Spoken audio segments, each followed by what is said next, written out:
Hey, how you doing there again, folks? Me again, of course, Brandon Wenzel. Come back at you, another offering off my sampler platter. Yes, indeed, folks, I'm playing for you series of videos I've been doing for a little while now. I go over there, try out food and drink items. I eat stuff, I drink stuff, then, folks, I'm going to talk about the stuff. I'm going to let you know all that you need to know about hopefully delicious stuff. That time I'm doing this, folks, I'm not going to lie. I just got through eating a big old sandwich, so I hope I'm eager and ready for another big old sandwich. But we'll get to that. Folks, it's super simple format. I'm going to go over there, I'm going to try out food and or drink items for you. Whilst I'm doing so, I'm yammering on about it for a bit. Whilst I'm doing all that, I'm inside my truck. And whilst I'm doing all that, folks, I can't do a kick in my truck, but kick! I'm wearing a super cool shirt. Folks, when I wear super cool shirts, I always like to highlight the super cool shirt. What super cool shirt am I wearing for today, folks? Well, it happens to be my Don the Dragon Wilson shirt. Yay, Don the Dragon Wilson shirt. I've actually had this shirt for quite a while. It's held up really nicely. But who or what is Don the Dragon Wilson? Well, he's definitely a who. Don the Dragon Wilson, who, by the way, although he was billed out of Florida, was born in the great state of Illinois. Just saying, Florida will share it on that one. Don the Dragon Wilson, martial artist, professional fighter, basically kind of made his career in the kickboxing circuit throughout sort of like the late 80s and early 90s, and then eventually even into the 2000s to some extent. For all of you big MMA fans and stuff like that, you know, UFC and all that, you know, kickboxing was the thing during like the 80s and 90s. You know, it started out as full contact karate, then eventually became kickboxing as we know it. It evolved over time, and Don the Dragon Wilson was one of the most successful people in the history of the sport. He won 11 championships with it. Guy's incredible. I actually got into his stuff because he does movies, and I like martial arts movies. So if you happen to be interested in Don the Dragon Wilson at all, I'd be more than happy to kind of point you in the right direction as far as his movies or even some of his kickboxing stuff is concerned, because I think the guy's incredible. He's one of my Facebook friends. But anyway, folks, what am I trying for today? What are we doing here? Well, like I said, I just got through reviewing a big old sandwich. Happened to be from a place called Boom Jersey Mike's. And I reviewed plenty of stuff from Jersey Mike's. Turns out they have a couple of new sandwiches of the pastrami variety. I just got through reviewing their classic pastrami sandwich, and now I'm moving on to, boom, their Chipotle pastrami sandwich. Asking the question, has Chipotle gone too far? We'll find out. The Chipotle pastrami sandwich consists of pastrami, good place to start, grilled onions, Swiss, and Chipotle mayo, and I got it on the rosemary Parmesan bread. Now here's the thing. The classic pastrami is the exact same thing, except it includes pickles. Doesn't have pickles on the Chipotle one. And instead of the Chipotle, it's a spicy brown mustard. So, okie doke. But let's go ahead. Oh, by the way, what with this being a sub sandwich review, I have to preface it real quick with three things. Number one, for over 3 years now, I've been going on sub sandwich adventures. What that means is I've been going out to basically every place that sells sub sandwiches, be they chain locations, delis, Walmart, what have you. I've been trying out sub sandwiches. I've been reviewing them. I've been posting them to my YouTube channel. And then, such a nice guy, I don't just post them to my YouTube channel. That's where number 2 comes to play. I actually have an entire playlist called Subs for Subs, and that is where I go over there and I post up all my sub sandwich content. So if you like my sub sandwich content, first of all, thank you very much. Second of all, time I'm doing this, I have over 100 sub sandwich reviews in that playlist. But maybe you're greedy, and this is where number 3 comes to play. Maybe you need even more sub sandwich reviewing goodness. All you have to do, folks, wait until Sunday. Why? Because Sunday is SUBday. That is the day when I go over there and I upload my sub sandwich reviews. So every Sunday for over 3 years now, you're going to get at least one sub sandwich review. Let's get into this one. Open it up. Okay. Melty.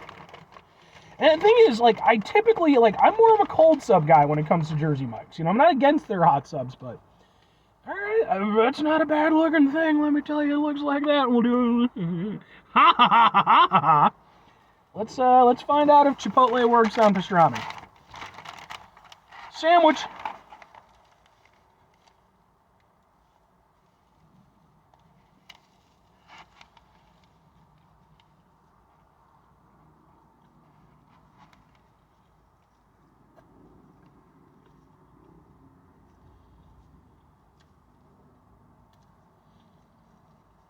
I like the Chipotle mayo. Got a little bit of a smoky tang to it. Not really spicy or anything, but, you know, it's got a little personality. Okay. Here's the thing, and this might seem a little bit blasphemous. I think I actually prefer this to their classic pastrami sandwich. And if you want my full take on pastrami sandwich, the classic one, you know, go watch the review. But like, as just kind of a quick summary, like, I enjoyed the sandwich. It was good, but it had a lot going on, and I felt like it was kind of unbalanced. This, I feel, is way more balanced. My two biggest somewhat gripes with the ingredients of the classic were the pickles and the brown mustard, which I enjoyed both of, but felt like they were just too potent. They were kind of overpowering the rest of it. I was kind of worried that maybe the Chipotle mayo would do the same thing here, or at the very least it would feel very out of place. But actually it doesn't, and it's allowing the pastrami to really kind of lead the way. And that's what you want a pastrami sandwich to do. So I also feel like the other elements just get to play nicer roles. I feel like I'm enjoying the grilled onions more on this one. And even the Swiss, which really I didn't feel was much of a factor. I don't even know if I brought it up in the previous review. With this, it's just a much nicer experience. Like, sometimes, in fact many times, when it comes to food, less is more. And I feel like with the classic, while it was good, I like what they did with most of it, I feel like they kind of overdid it. Whereas with this one, albeit the Chipotle mayo is a little bit of an odd choice to pair with pastrami, it's not overpowering anything, it's not throwing anything out of whack. It's just giving it a nice little extra creamy tanginess to it. Honestly, it's in contrast to the brown mustard from the previous sandwich, where that was kind of like taking the top billing. This one, it's definitely, and I don't mean this in a mean way, it's definitely the bass player of everything that's going on here. And we're not talking about like, you know, what's the, like, green jelly or, you know, any like big, I can't think of the one, Primus. We're not talking about that type of bass player, you know, Fieldy from Korn type of bass player. Where it's there, it's nice. I don't mind it being part of the sandwich.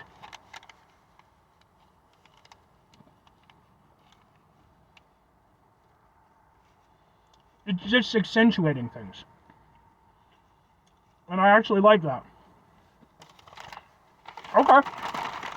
Alright, well. 2 questions have to be asked. Would I get it again? Would I recommend it? Overwhelmingly, yes and yes. I think, for me, this is hands down. Even though it's less traditional, hands down, I prefer it over the classic. Because again, it feels more like a pastrami first sandwich. The pastrami is the hero. All the other elements are just adding on to it. It's not as deep or complex of a flavor as the classic, because the classic has more going on. But in this instance, I think that really benefits it, you know? I don't think it needs a lot, especially when you have such a flavorful meat like pastrami. You don't want to blockade that, you know, from your other senses. You know, you want to be able to enjoy that and taste it as it's happening. Whereas with, you know, this one, the Chipotle just kind of, it's just there. Like I said, it's just, you know, an accent to the whole thing. And I don't mind it, you know. Personally, I'd probably prefer something a little bit more traditional to a Chipotle mayo, because I wouldn't say it feels out of place, but I think a lot of it is because, again, the Chipotle mayo is just, again, it's that Fieldy bassist, right? It's just over there doing this whole thing, if you've ever seen Fieldy play. Not to diss the guy or anything, you know, but it's kind of in the background a little bit, you know? But at the same time, it's still offering something that makes the whole thing better. Like Fieldy, you know? I think I swung that back around pretty nicely. So I think for me, yeah, I would get this again. Like, I would potentially get this again over the classic, because just as put together as is, I personally prefer the experience, because I want that pastrami flavor. And if I'm recommending it, the only people I wouldn't recommend it to are like hardcore, like line in the sand traditionalist when it comes to a pastrami sandwich. Because let me tell you, the Chipotle mayo is not a huge determining factor. Like, it could have not been here and I still would have really liked the sandwich, but because it is there, I like it a little bit more. It adds in a little dimension, a little depth, but it's not intrusive, and again, it's not taking away from the pastrami experience, you know? Again, maybe not the most traditional thing, but like not a bad addition. So I think this is one of those things where like it's a good sandwich. It's Jersey Mike's. They put their stuff together well. And then again, man, just, you know, it's pastrami. That's the hero. So I would definitely recommend this one. 5 things before I get out of here. Have yourself a great rest of your day, spectacular rest of your week, monumental rest of your month, stupendous rest of your year. Folks, go over there, yourselves a truly fieldy from quarantastic rest of your life. Because, I mean, you know, although presently he's still on hiatus, so I only hope he's doing well. I think he was dealing with some, like, health issues or something, so. Final 2 things. Number 1, try to bring some positivity into the world. It's not always possible. It is, however, always appreciated. But what you do if you can't do it all the time, I know I can't do it all the time. Here's what you're going to do, folks. You're going to try not to be an asshole. Folks, not always the easiest thing in the world to not be an asshole. Trust me. I know it. I live it. I'm out there every day with you in it. Life can be stressful and frustrating and just bullshit sometimes, folks. And when we find ourselves in situations where we have to deal with said bullshit, it's important we go over there whenever possible. Take a step back. Try to mitigate the level of assholishness in our lives. Hopefully, do better for ourselves and for those around us. Very final thing, folks, do the thing. Whatever the thing is for you, that's what I want you to go over there and do. Folks, who's your favorite bassist? Right? You know, like I said, you know, I had a little fun with Fieldy, but I mean, like, the guy is fucking iconic. Like, no 2 ways about it. And I'm not a musician at all. I just like music. So, you know, but yeah, man, I'd be interested to hear what you have to say on that. Because bass, again, it's one of those things that can be very overlooked, you know, very underrated. But it also depends on how the band uses it and stuff. I mean, for me personally, it's honestly kind of hard to say. Like, there's some local bands that I think are really great bass players. Paul, I know he watches my videos sometimes from bands Paragon and Easy Yes. I think he's a very solid bassist. And actually, Andy, his counterpart, who'd previously been the bassist in Paragon, another really solid bassist. But again, it depends on what you do with it, what you want out of the style and everything. I always really liked Pig Venus in Mushroom Head. He didn't get a lot of time to shine, but when he did, I thought he did really nice work. So, but I could go on and on and on. Anyway.